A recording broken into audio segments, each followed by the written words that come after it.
Hello, good afternoon. You're tuned into ET Now. I'm Anisha Jain. With me is Pankaj Poddar as well as Aisha Faridi. And the good news is that the market is close to the highest point of the trading session. After many sessions, we are finally back above the 17,500 mark, above the 200-day moving average. And remember, for 13 days on a trot, we were below that level. So finally breaking out of that range. It's the mid-cap index which is underperforming a tad bit since the start of the trading session itself. So the mid-cap index is a bit in the red. But look at the surge in the IT counters, and mid-cap IT has suddenly sprung up to life. So whether it's Coforge, L&T Tech, Cyient, they're all up anywhere between 3 to 7%. You also have some PSU banking names which is witnessing a bit of profit booking. In fact, banking as a whole isn't reacting much to the news flow because other than that, the Q4 updates have been stellar, but the banking space is a tad bit tepid.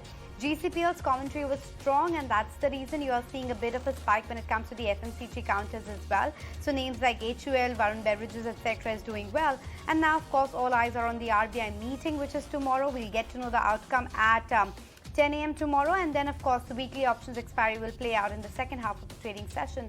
So lots really to watch out for. Oh, lots to watch out for. And the market has been powering ahead on the back of financials and banks, and especially HDFC Bank, given how strong its Q4 update is and the retail growth that they have seen. The advances have jumped up 17% on a year-on-year basis, 6% on a sequential basis, and the deposits as well have seen a 9% uptick on a Q-on-Q basis. L&T as well as the other one. They've won a mega contract for the hydrocarbon business as well. They've secured an offshore package from client in Middle East, and this mega order now means that it's coming with a value of over 7,000 crore rupees, so a sizable addition to their existing order book. Hindustan Zinc as well, we've been reporting to you since morning. The Economic Times report carried that they're unlikely to act on a proposal to buy Vedanta Zinc International business. The company hasn't presented its non-cash deal option to the government yet, so things are pretty status quo in that and in limbo in that sense. Hindustan Zinc currently holding higher by about 2.5%. But today, of course, the story is really L&T, it's HDFC Bank, and of course, Bajaj Finance and FinServ as well, right, Pankaj? Absolutely. When we just look at the overall space and how things are looking in, it's as you pointed out, it's the banking names that are doing in, and within banking names, there are a few names that actually are doing well, led by the larger ones. Mahantesh Sabrath is now with us. Mahantesh, are you surprised by the banking numbers that have come in? Is it something that you're surprised by in terms of deposit growth? See, let me clarify here that on the deposit front, we had seen that the deposit rates hadn't actually improved by much. But then in the past 6 odd months, you would have noticed that the deposit rates by most banks have been raised by the upwards of 120 bips to 150 bips. That's a very sharp increase in deposits that they have, deposit rates that they have done, and that's consequently led to sharper growth on the deposit front. This was a bit of a worry when we entered the fiscal year, when we knew that the rate hike cycle had begun and it would be quite a big rate hike cycle. Now that we are towards the end of the rate hike cycle, the garnering of deposits, although has ended the year on a relatively weak footing, but has ended with a bang. So you started on a low base, but you have started growing rapidly year onwards.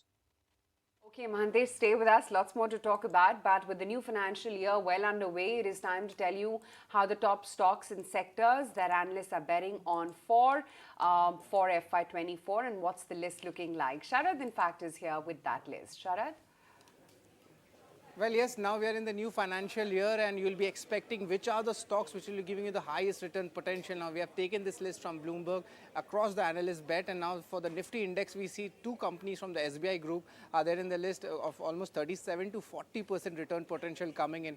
Apart from this agrochemical player, 39% growth is expected for UPL in this year. Apart from this, also we have IndusInd Bank and Hindalco making it to the list. Now, but the question remains is what are the mid-cap stocks which should be in focus, which would give the highest returns going ahead for the next 12 months. And in this space, we have Piramal Enterprises with almost 61% 1% gains expected, while we have names such as Bandhan Bank, Patanjali Foods, AB Fashion Retail and Bank of India ranging between 46 to 48%. Now, after the large caps as well as the mid caps, the focus comes on the small caps. Over here, the betting is happening on the Jubilant Ingrevia, almost 163%. So that is an important number to actually watch out for. But do remember, the chemical stocks have been beaten down, and we can see Deepak Fertilizers, Balaji Amines also being in the top investor picks. Apart from this, also let's look at which are the sectors actually, which are there having highest return potential. And we did do a bit of screening where most of the market cap is actually more than 5,000 crore rupees, and it's tracked by 5 analysts. And over here we see utilities and energies leading this pack. And however, if you see mid returns coming expected for financials, communications, industrials and materials, but IT and the consumer related stocks are expected to be on the lower side. But important things are which are the triggers for FY24 which we should be tracking. And of course, the most important thing is of course the inflation and interest rates. They are expected to reduce. Most importantly, it's a run-up to the general elections next year, which is going to happen. So that is something which we'll be watching out for. Apart from that, in current scenario, we are going to track the rainfall as well as the food security of our country. And lastly, the capex. That levels are expected to remain at upper levels. Thank you so much for joining us with those top bets at this point of time. Let's also address some of the stocks which are buzzing around. Look at a Nykaa today, suddenly spiked up 8%. No incremental news flow as such, but last week the stock was under pressure on account of the leadership changes, so 8% higher there. And then the IT pack from the mid-cap space, so an L&T Tech, a Coforge, a Cyient, all of these counters are up anywhere between 5 to 8%. And you also have the likes of Indraprasth Gas, etc., which are doing debit. Remember, we understand that there is going to be a cabinet meeting this week wherein they're likely to discuss the Kirit Parikh recommendations as well. So ahead of that, all of these stocks are buzzing as well. Mahantesh, let's start with the IT counters itself. It is expected that Q4 is going to be slightly tepid, but suddenly all of these stocks are quite excited. What explains that? I think the IT companies were on a strong footing nevertheless, but then we had this banking crisis that was engulfing the US, and it meant that to some extent IT companies would get affected. But we saw that banking crisis in the US was contained pretty quickly by the Fed, and now we don't have that worry on the horizon. So the banking stocks have started recovering, and henceforth the growth ahead for most of the IT companies should once again be coming from the BFSI sector. Thus far, they have been diversifying into various other sectors, particularly the digitization wave has been quite strong for the IT companies. And I believe that while the digitization wave was happening, we will now see the ebbing of the banking crisis also add on to the overall growth of the IT companies. Their deal wins have been pretty strong, by the way. Right. Just looking at the market texture right now, and of course, L&T is the one, while the day began by outperformance in Bajaj Finance, HDFC Bank after their Q4 updates, but L&T after that order win has clearly taken over as one of the leaders in the pack. In fact, it's the top performer on the Nifty right now with that mega order win in excess of 7,000 crore rupees that they've got from a client in Middle East for its hydrocarbon business. So that's one stock which is really powering ahead. And Kunal, you've been liking L&T for a while right now, right? Well, yeah, Aisha, I think we flagged off a buy on L&T, I think just about last week or so when the stock was at 2,150 odd levels. It was inching towards a breakout. Today, the breakout seems to have finally confirmed for L&T. And, this comes at a good time for the markets because right now at 17,300, 400 levels, 500 levels, in fact, on the Nifty spot, we are looking out for more large cap names, more participation from the larger cap stocks. And if stocks like L&T, for example, Reliance last week or so, when these stocks they start to participate, we get a lot of confidence that the market trend is here to sustain on a broader basis. So I believe that this move for L&T comes at the right time. The breakout for the stock is at 2,220 mark on the spot levels. It's trading, I think, around a percent and a half higher than those levels. The previous highs for L&T is just about some couple of percentage points from current levels. So I would expect 2,300 levels to be taken out for L&T over the near term and the stock to continue to move up higher, even beyond that. Right. Mahantesh, when we talk about L&T, what is your perspective on CapEx? Order wins are coming in. What do you make of it? So capex in India is actually at a slower pace. What we are seeing for L&T is actually order wins abroad. That's bound to happen because you have oil now still at an elevated level, although it has come off the peaks. But then the oil is at an elevated level, and most of the Middle East countries are growing quite sharply. In fact, Saudi Arabia will be posting one of its fastest GDP growth thanks to the oil economy. Having said that, L&T would look forward largely to order wins on the export front, which is the overseas front, and not necessarily on the domestic front. On the domestic front, while there has been the PLI push related capex happening, but it's still not surging ahead so much that L&T would be hopeful of greater order wins. So I would reckon that for L&T, the domestic operations will still continue to remain a bit of a worry, but the exports will more than adequately make for it. Kunal, wanted your take regarding a couple of these FMCG names as well, or maybe if Naresh is there, he can also answer. HUL, ITC, Varun Beverages, these are some of the stocks which are buzzing around. Naresh, would you bet on any of these names as a fresh buy? So in the FMCG pack, the top pick for me is Godrej Consumer Products. That is a stock which has broken out, made a new 52-week high, clearly showing leadership. So that's a stock which can go towards 1050 to 1100 mark. So that's clearly the leader. The rest of the names, ITC has continued to be an outperformer. It's on verge of a short-term breakout as well above that 390 mark. If that happens, that could see a boom towards 420. But as of now, Godrej Consumer seems the best bet. Some of the stocks which are buzzing on heavy volume as well. KEI has seen a breakout from the horizontal resistance zone as well and has formed a higher low for fifth consecutive session. So KEI is one stock which is sitting very close to the record high levels. You also have Nykaa, which deserves mention because of the fact it's seen a breakout from the downward sloping resistance. It's the biggest single session gain that the stock has seen in the last 5 months, and the volume for Nykaa as well is almost 3 times the 20-day average. So quite a bit of momentum build up as far as Nykaa is concerned. Star Health is also up 5% today. It surpassed the 50-day moving average and has snapped out of the 3-week streak of forming lower highs. Bhantesh, your take as far as Nykaa is concerned? I'm not really following Nykaa, but then the company seems to be a bit of a trouble right now. It may have recovered from a very low levels in terms of its share price, but the difficulty for the company going ahead is to maintain the growth rate. Strong growth rate that it had seen in the earlier years is no longer present anymore. Okay, let's get in some closing trades as well. 45 minutes left to go before we wind down for the day. Kunal, what's looking interesting? So Bajaj Auto is a stock which I think over the last couple of days have been flagging off from the 38, 80 odd mark for the stock price. It's broken past about the 4,000 levels today. Still looks very attractive, and that's a stock which would look to continue to accumulate as well as recommend a buy to my clients. My sense is that the stock is restarting a very strong uptrend for itself, possibly a move which can last for at least few weeks, if not beyond that. And Naresh, what about your closing ideas?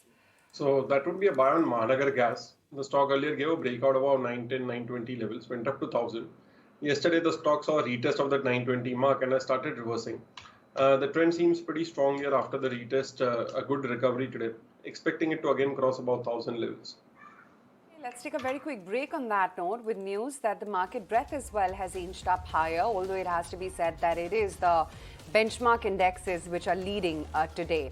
While there's LTTS, MGL, Coforge, IGL, they're names which are actually holding out. Mid-cap banking in specific is not. We'll talk all about that when we come back after this very quick break.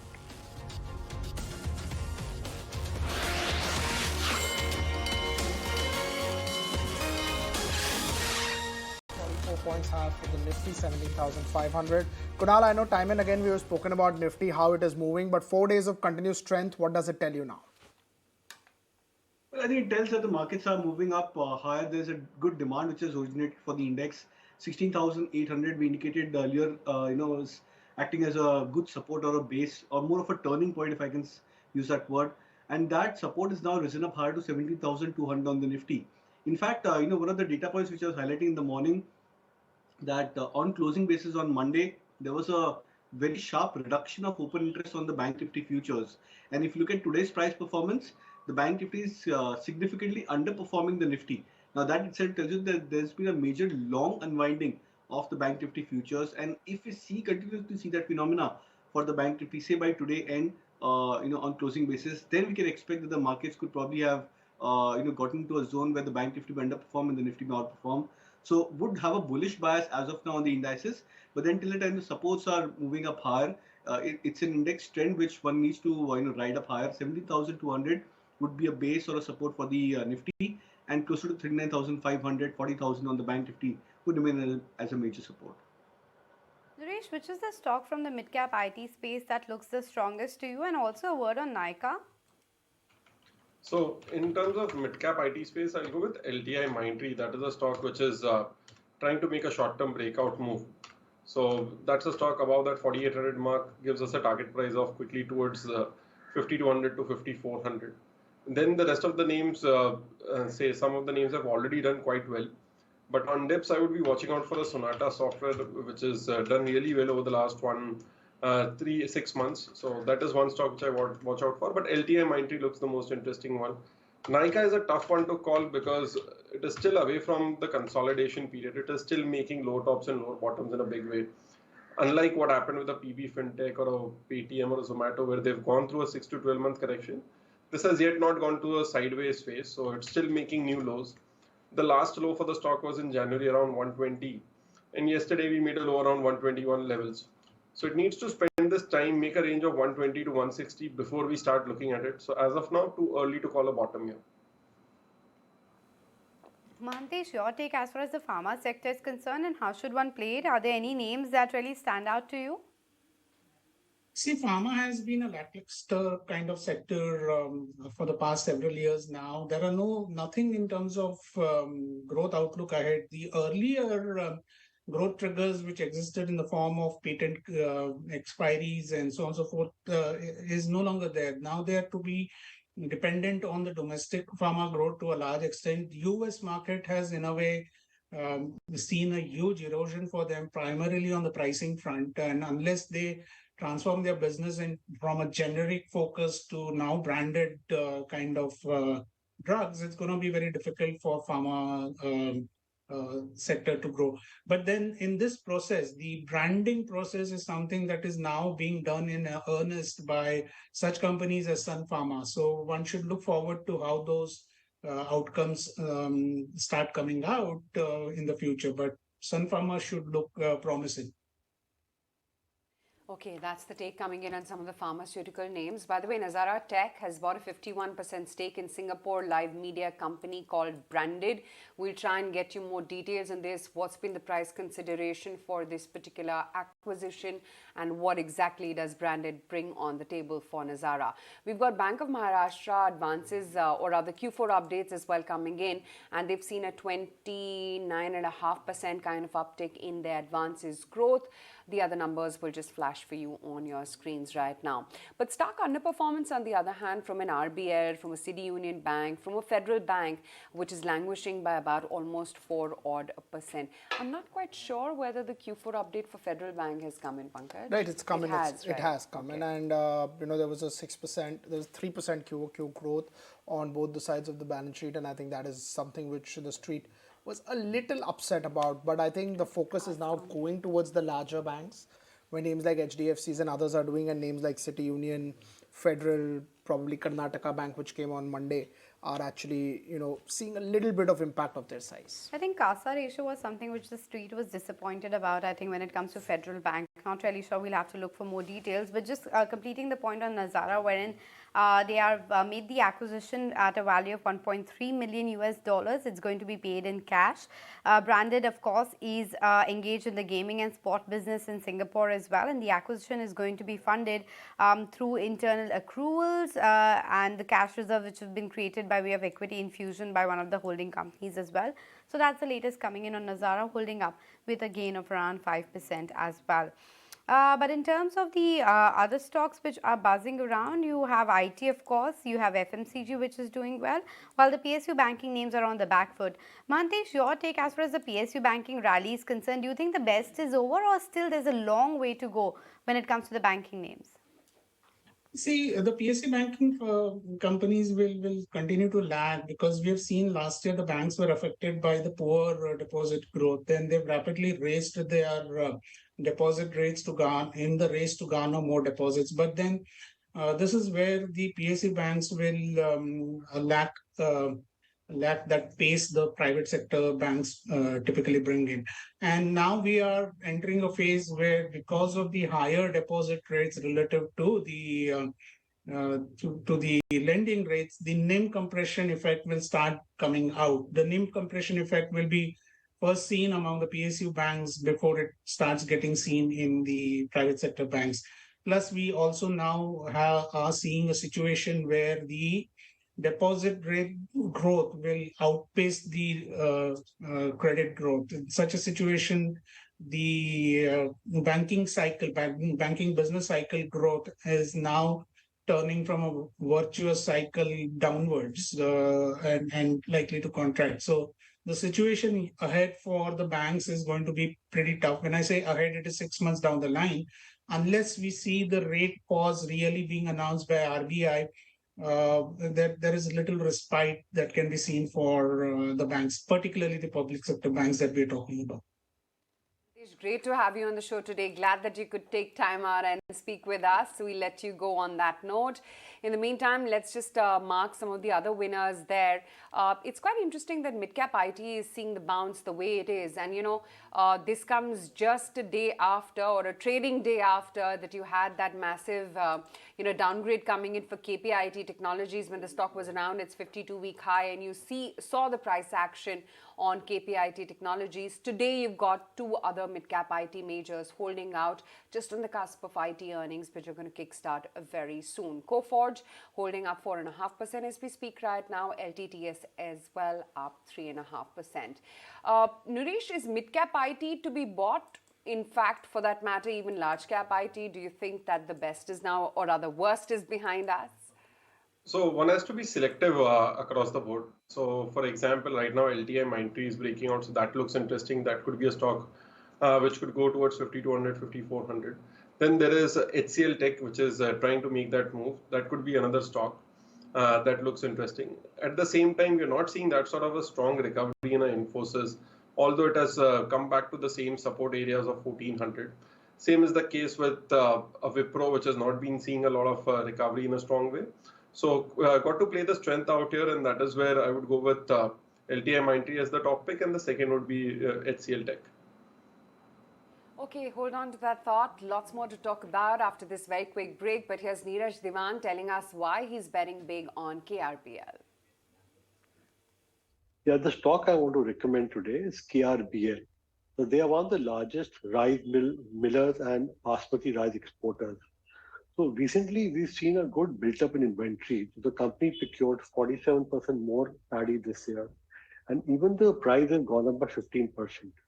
So the company, which is expanding into regional rice also, has announced a capex of about 250 crores approximately to be spent over the next 2 years for increase in capacity of regional rice, which sells as a premium to the normal rice in the market. So the expansion in the margin will happen because of improvement in the price of the basmati that we've seen. Plus the growth will come because of increased inventory in basmati and the regional rice capacity which will come from this year and increase in the next couple of years. And plus the company has a Saudi business which was hit earlier because the dealer was not there. So they've not wanted a new dealer. So there's improvement in business from Saudi. Plus the company is even looking at appointing another dealer in Saudi. So there will be even continued improvement from the Saudi business. So all this together will translate into a top line growth of 20 to 23% over the next 2-3 years, plus improvement in margin that we're already seeing should continue over 22 to 24, about 470 basis points. So if I value this company at 11 times 1 year forward, I get a target of 415, which is the return of for 20% plus over the next 1 year. So I recommend this for investment for medium to short term.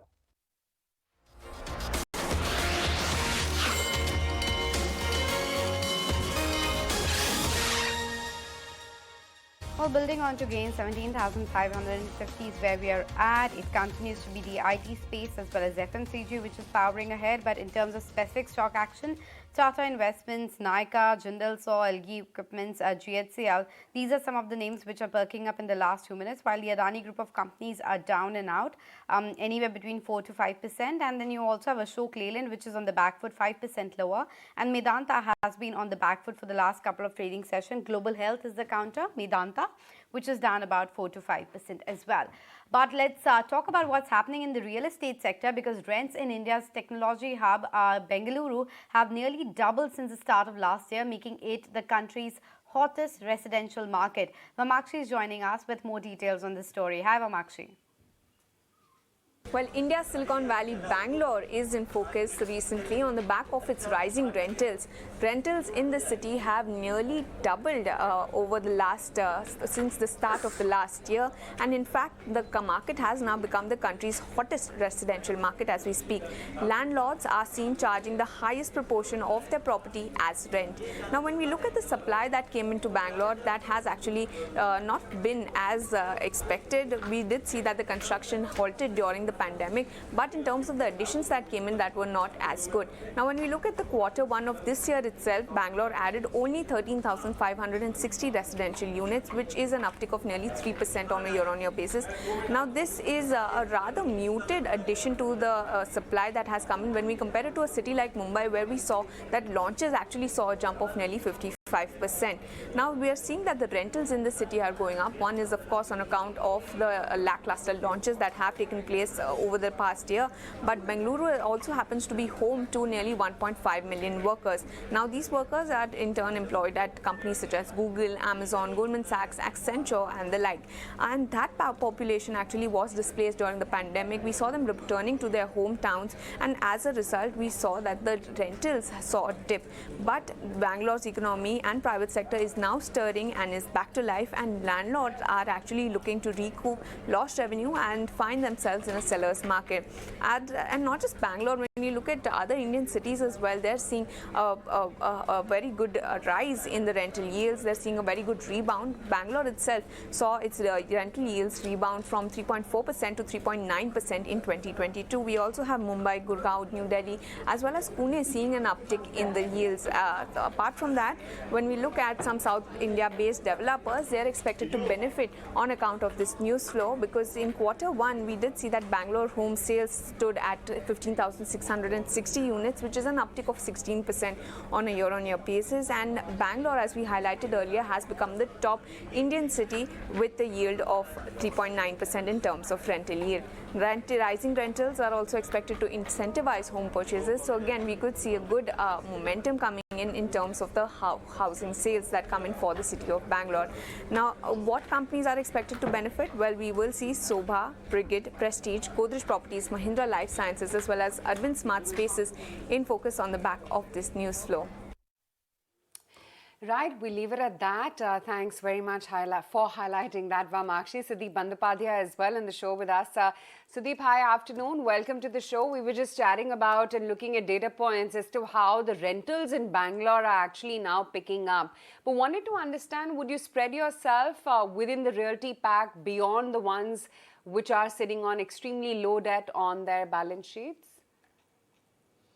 Well, I think, we like the residential and even commercial realty space. Things are moving at a very fast clip in this particular area. And some of the developers are doing well and are expected to continue, coming out with stable performance.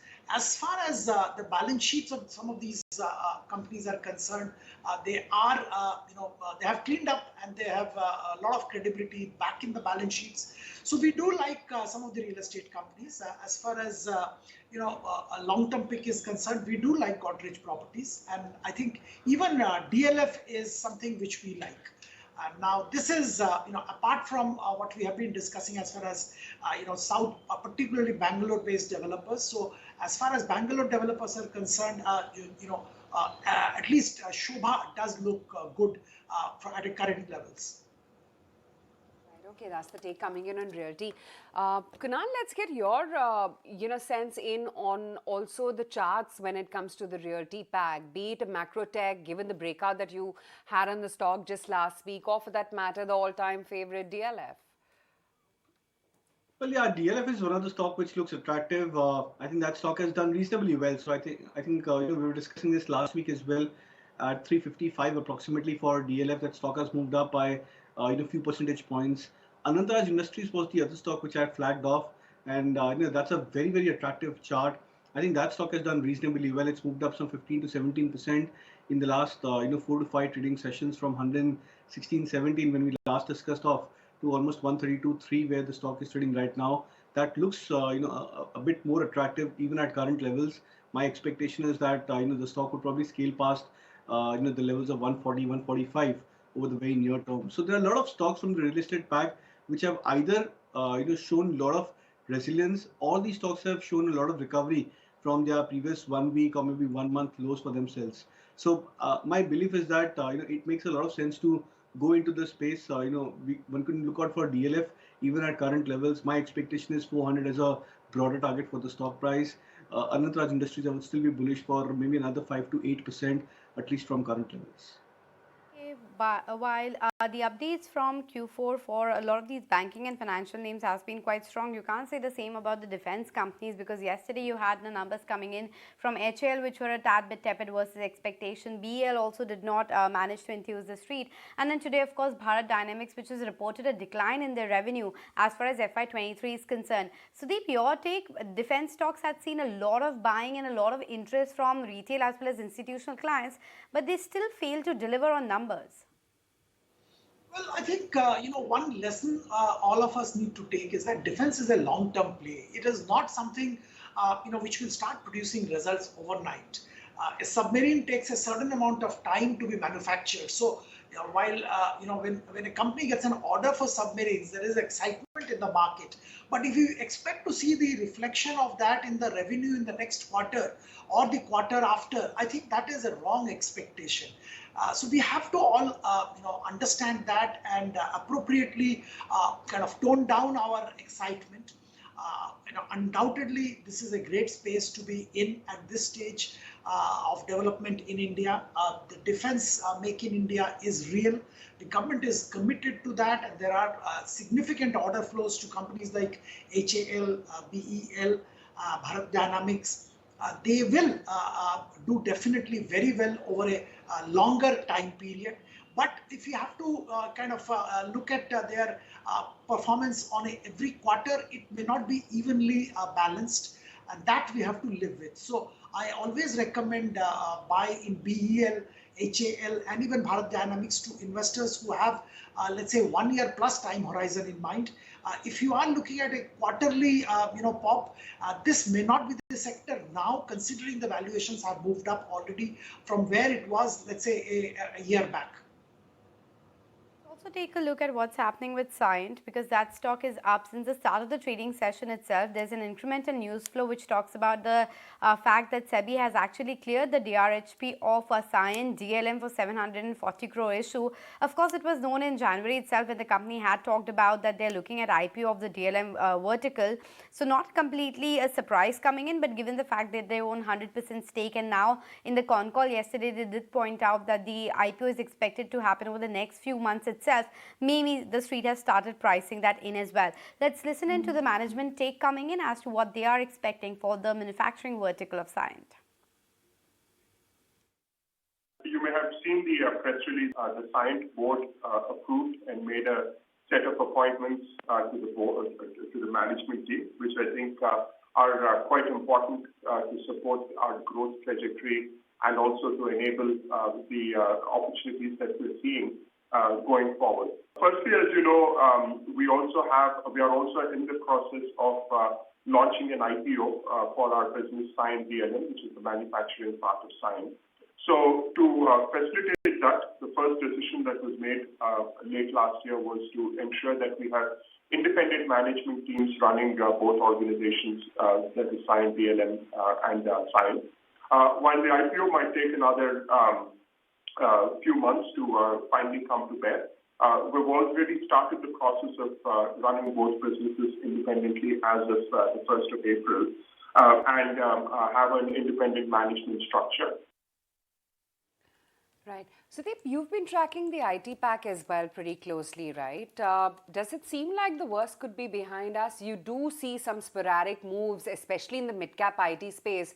Before the downgrade coming in on Friday, KPIT Tech was holding out very well. You've got a big move on a Coforge, LTTS as well today. Well, I think one has to be extremely selective, and I somehow don't fully buy in the logic for downgrade of KPIT. I think it's a differentiated business. Yes, the valuations are rich, but they will continue to attract rich valuation. The tie-up they have now with Honda is of a different kind of a level altogether. And there's a difference between the new Tata company, which is going to come up with an IPO. One has to remember that they are servicing in-house client, which is Tata Motors, JLR, whereas Persistent is with Honda, with Renault, and with other players, and they will probably get a much better traction in the open market. So these are in a different league. To say that Tata is coming out with an IPO in a similar space and Persistent will have KPIT will have a problem, I think is probably a little far-fetched. So I don't buy the logic, and I think KPIT and these specialized technology companies will continue to attract rich valuation. So investors having a slightly longer term vision can be in these counters. I probably will not recommend a fresh buy into most IT companies at this stage. It's better to wait and watch. Let things stabilize a bit as far as US, Fed scenario, Fed interest rate scenario and inflation scenario is concerned before I recommend a fresh buy. On the other hand, if somebody is holding on to IT, there is no need to panic. If you are a long-term investor, stay put, stay invested. It's not going to go anywhere. They will continue to provide steady, stable returns. There will be fluctuations and challenges in the short term, but medium to long term does look good. So that's the take coming in on IT, but let's also look at a couple of these auto stocks which haven't been doing quite well. We got the numbers from Bajaj Auto today, wherein the exports declined by around 28% on a year-on-year basis, but we know the problem which has been there with exports, but at least they're saying that the worst is over, and that is something which is supporting the sentiment. Can't say the same about Ashok Leyland, because that continues to reel under pressure. That stock is down 4 to 5%. We'll actually pull the management bite, because earlier when we spoke with them today, they sounded quite optimistic when it comes to the Q1 FY24 numbers as well. Of course, there was in March a lot of pre-buying that happened, but going forward, they are saying the numbers in the coming year will continue to be quite strong. And profitability, they said, is a big focus area. They are looking at getting back to the margin range of 14 to 15% over the next 2 to 3 years. So that remains important. And of course, a slew of new launches lined up. We'll try and get that bite shortly. But in the meantime, also flashes coming to you from the IMT head, when they're talking about extreme weather events rising in India, and that El Nino conditions are expected to see beginning in July, September itself. And that brings me to the question, Sudeep, about the rural economy as a whole, because last few years have been strong, but can you do you think that El Nino will play spoil sport?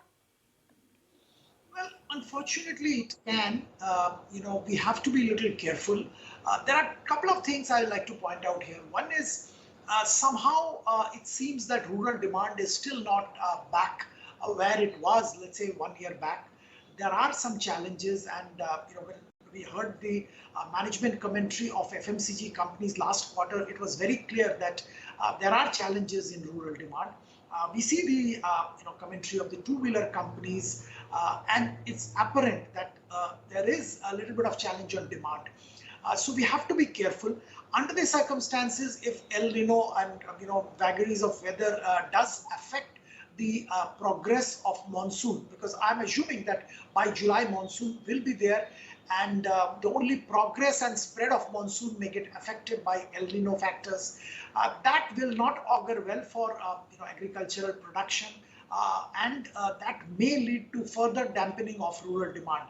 So this is one factor which I think pretty much everybody in the relevant industry, FMCG, two-wheelers, tractor, and even automobiles will be worried about. We in the market also should be cognizant of this. So we have to be a bit cautious. FMCG continues to be a preferred defensive buy under the current global volatile situation. However, this demand scenario, as far as rural demand concerned, may play a spoil sport, and we have to be cognizant of that. Right, okay.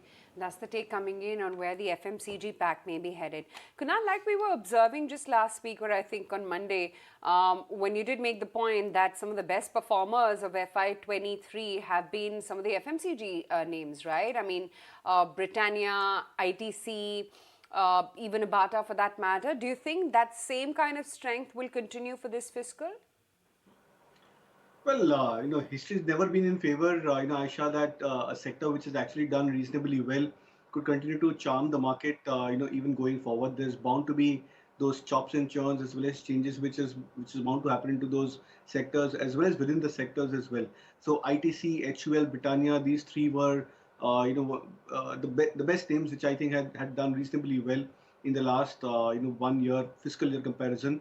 But I think now somehow these stocks are getting into a zone where you might see some bit of underperformance coming back into these stocks. Maybe not a major correction, but then at least a time-wise correction or a pause could be seen into these names. My sense is that from here on, there is a very strong possibility that the larger cap private sector bank names, a sector which has actually underperformed in the last, I think, 1.5 or 2 years from 2021 end, I think that sector can make a strong comeback. And we've seen that happening where most of the private sector banking names like HDFC Bank, etc., these stocks are seeing some good follow-through price action for themselves. So I think if I have to bet on from here towards the next fiscal and looking at the sector participation patterns over the last 2 years, I think there's a high degree of possibility that the private sector banks can tend to outperform. Private sector banks might outperform. But Naresh, what about MGL, IGL, Gujarat Gas? Is there any trading opportunity in those names? So continue like the whole gas sector, they've been sideways. Say we got a move from 920 to 1000 on MGL. Now we are back to making that similar move after retesting 920. IGL is very interesting. If you look at the stock price right now at 443, 444, this has been a struggle point for the stock for the last 6 to 7 months. The recent high is 450. If I remove the 10 rupees of dividend which we did, so 445 is the price point. Once it sustains above that, it opens up a move towards 500, 550. And this whole sector has gone nowhere ever since 2020. So the stock had seen, this whole sector had seen a quick bounce back in April, May 2020. And we are still lower than those prices. So there's a huge catch up which is possible, a re-rating in the sector. So like IGL, MGL with a medium term perspective, they could actually be stocks which should go up 20-25% from here. Oh, so 20-25% upside is what some of these city gas distribution names could also throw.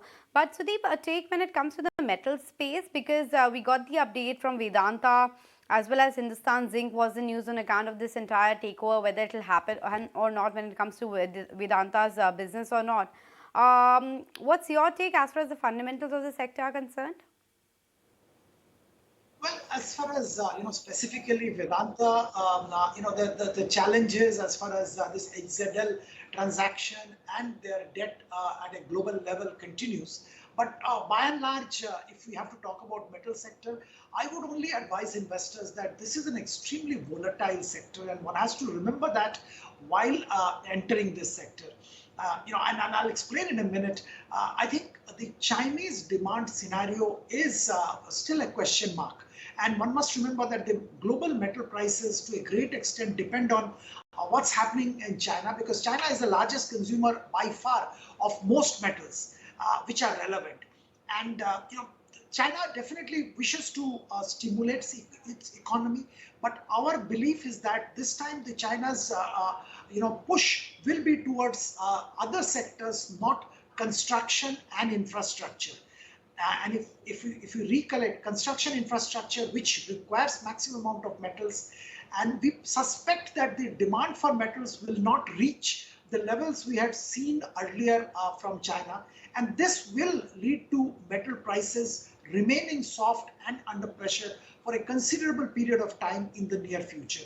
Under the circumstances, apart from short-term fluctuations, short-term blips, we believe metals is a sector which one needs to be extremely careful and preferably avoid unless you are a trader. Okay, be cautious of what the metals pack is going to throw up. In the meantime, let's also get in some BTST trades going then. Naresh, on your list? So first would be a buy on MGL. That is a stock which has recovered well from the recent retest of 920. Expecting a move towards 980 plus. Stop loss at 945. Second is a buy on LTI Mindtree, which has given a short-term breakout. A stop loss at 4800 and the target price of 4950. Right. Kunal, what about your BTST strategies? So, Aisha, I would recommend a couple of buy calls. The first one is about Coal India. Looks very attractive. In fact, I'd given a buy earlier with a target of 228 approximately, upping the target slightly to 230. Stop loss at 218 for Coal India. And the second would be a buy on Bajaj Auto. We have been reiterating this buy over the last couple of days. Looks good for 4,100 as a target. Stop loss revising it higher to 3950 for Bajaj Auto. So, Deep, the other stock that I wanted to pick up also was Reliance Industries, and especially in the fact, in the light of the fact that there's been that cut in the windfall tax on crude production to now nil. It may be a temporary move considering the government is going to revise it at some point, but definitely EPS accretive for Reliance. It is, Aisha, but as you rightly said, it's going to be temporary. We have already seen crude prices going up on the back of OPEC cutting production, and at some point of time it may come back. But specifically on Reliance, since you asked me, I think it's a great buy at current levels. Look, value unlocking is going to happen. I think the process has started with financial services being segregated. At some point of time, the geo business as well as the retail business also will get segregated. The value unlocking opportunity in Reliance at this stage is significant. So yes, quarterly or monthly or even weekly fluctuation of fortunes may happen based on events and news flows. But if you look at a 1 year time horizon or maybe slightly longer time horizon, significant value unlocking will happen, and investors coming in at this stage at Reliance will definitely benefit in a big way if they are a long-term investor. That's what our belief is, and that's what we have been recommending. Okay, but let's take a look at the index itself because that's powering ahead. In fact, at the highest point of the trading session, almost a percentage gain coming in for Nifty. Sensex is already up over 1%. Kunal, Naresh had both suggested a hold at the start of the trading session for Nifty. Does the view change? Is there any fresh, a trade that one should take into account, Kunal? Well, yes, Anisha. In fact, I would probably now look out for maybe booking profits on the Bank Nifty. I had a whole stance on the Bank Nifty, but because of the unwinding of positions and very sharp unwinding of positions, I think there is a high likelihood that Bank Nifty can underperform. So I'll maintain the buy as well as the hold on the index. The buy, in fact, which we had given last week at sub 17,000 levels. And now at current levels, I would look to book out profits on Bank Nifty. But traders who have been holding on to Nifty can continue to hold on even from current levels. What about you, Naresh? Any, any trade at the index level, whether Nifty or Bank Nifty, that you would want to recommend? So my morning stance was to book Bank Nifty, and now at 17,600 to 700 is the target price which I have for the Nifty. So we're getting into a booking zone for the Nifty as well. Because I believe at current levels, the risk reward is not that great. We can't go up to 18,200 quickly or 18,000. So at these levels, it's good to book the profit on indices. Keep focusing on the stocks. That is where the risk rewards are still very interesting. Okay, so that's the take as far as the index calls is concerned. But just wrapping up the day's trading action, and it's been quite a good one for the bulls. 17,550 has been comfortably scaled. Don't know why, just the mid-cap index has been the party spoiler. That one goes home with a bit of a red tinge. But in terms of the sectoral moves, it's FMCG, which is perking up as the biggest gainer for the day. And that's been led by ITC, Hindustan Unilever, Tata Consumer, Varun Beverages. All of these stocks have seen quite a bit of momentum build up. And then IT, of course, with LTTS gaining almost 6%, Cyient, Coforge, LTI Mindtree, TCS, HCL Tech, and the list really goes on. All of these also have had a great day. Financial services also did quite well. So HDFC Twins, of course, deserve mention. They were the top weight when it comes to the pullers on the Nifty. So HDFC Bank and HDFC Limited both go home with a gain of almost 3%. IEX, which was the update coming in with respect to Q4, has also managed to do quite well. But tomorrow, of course, there are a whole host of events lined up. So let's run you through the events list as well. The top of the mind is, of course, RBI monetary policy action, wherein the decision will be out at 10 a.m. tomorrow. So we'll get you those details. Large part of the street is already factoring in a 25 basis point hike coming in, but change of stance is something that we'll also watch out for. Separately, you will get the weekly options expiry tomorrow. So the second half of the trading session tomorrow will be all about expiry. And of course, it's a truncated week, so it'll gain more, importance on account of that. From the US today, post-market, we'll get the crude inventory data as well as the initial jobless claims. So that will be important. Corporate action, well, Avalon Technologies closes for subscription tomorrow. So tomorrow is the last day to subscribe for that IPO. And then Soam Distilleries is also going to be in focus because they'll discuss various matters pertaining to rights issue. So maybe more details will be out as far as Soam Distilleries is concerned. But I have to say, Aisha, for the trading session today, nothing much to complain. But I think just the bank Nifty is a bit tentative ahead of the big event which is lined up for us. Yeah, and it's more reactive, honestly, to the Q4 updates more than the event tomorrow, because that's something, like you earlier mentioned, seems pretty much par for the course, and a 25 bips hike is something the street is already digested. So yes, while you have had HDFC Bank outperform, Bajaj Finance couldn't quite hold on to its opening gap, so that closed in higher, but higher by 1% off from the day's high. Having said that, they were also underperformers from within the banking pack, so a bit of a tug of war of sorts. While SBI, IndusInd Bank, Axis Bank, they were all drags, ICICI Bank as well, closed in absolutely flat for itself. And then, of course, a slew of the smaller ones, which also did not have the best Q4 update. So on the back of that, a federal bank has been, a languisher today, fell about 4%.